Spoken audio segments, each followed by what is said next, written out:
50 நாள் 50 மோட்டிவேஷன் ஸ்டோரிஸ்ல இது 3வது நாள். மகாராஷ்டிரால மிக ஏழ்மையான குடும்பத்தை பிறந்த ஒரு பொண்ணு. 12 வயசுல திருமணம், கணவன் வீட்டுல மென்டல் டார்ச்சர், அடி, வத, அவமதிப்பு. 16 வயசு வரைக்கும் நான் உயிரோடு இருந்ததுதான் நான் செஞ்ச மிகப்பெரிய சாதனைன்னு சொல்றாங்க கல்பனா சரோஜ். ஒரு நாள் இந்த உலகத்துல நான் எதுக்கு வாழணும்னு சொல்லிட்டு தற்கொலைக்கு முயற்சி செய்யறாங்க. ஆனா அதிர்ஷ்டவசமா உயிர் பழிச்சிடுறாங்க. அந்த நாள்ல இருந்து எங்களுடைய வாழ்க்கை மாற ஆரம்பிக்குது. நான் சாவை பார்த்தே பயப்படல. இனிமே வாழ்க்கையில பயப்படுறதுக்கு என்ன இருக்குங்கிற எண்ணம் தான் எங்களுடைய வாழ்க்கையை மாத்துச்சு. வீட்டுல இருந்து மும்பைக்கு வேலை தேடி வர்றாங்க. மும்பையில தையல் வேலை செய்யறாங்க. தினமும் 2 ரூபாயில இருந்து 3 ரூபாய் சம்பளம். ஒரு நாளைக்கு 16 மணி நேரம் வேலை செய்யறாங்க. இவங்க அடிக்கடி சொல்ற ஒரு வார்த்தை, ஏழையா பிறந்தது ஏன் தப்பு இல்லை, ஆனா நான் ஒரு நாளும் ஏழையா சாக மாட்டேன்னு.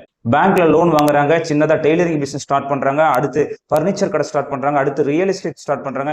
இப்படி வாழ்க்கையில மிகப்பெரிய உச்சத்துக்கு போறாங்க இந்த கல்பனா சரோஜ். திவாலாகி மூடப்பட்டு கிடந்த காமினி டியூப்ஸ் என்ற கம்பெனியை வாங்குறாங்க. இது திவாலான கம்பெனி, வாங்குறது வேஸ்ட்னு சொன்னாங்க. வேஸ்ட்னு சொன்னவங்களுக்கு இவங்க சொன்ன பதில், என் வாழ்க்கையே திவாலாய் போய் தாண்டா இருந்தது, இன்னைக்கு நான் ஜெயிச்சு காட்டியிருக்கேன் சொல்லி இந்த கம்பெனியை வாங்கி பெரிய லாபம் தரும் கம்பெனியா மாத்துறாங்க. இன்னைக்கு அவங்க பத்மஸ்ரீ, பல கோடிகளுக்கு அதிபதி, பல வேலை தரக்கூடிய தொழில் அதிபரா உயர்ந்து நிக்கிறாங்க. ஏழ்மையான குடும்பத்துல பிறந்த ஒரு பொண்ணு, 12 வயசுல திருமணம், கணவன் வீட்டுல மென்டல் டார்ச்சர், அடி, வத, அவமதிப்பு.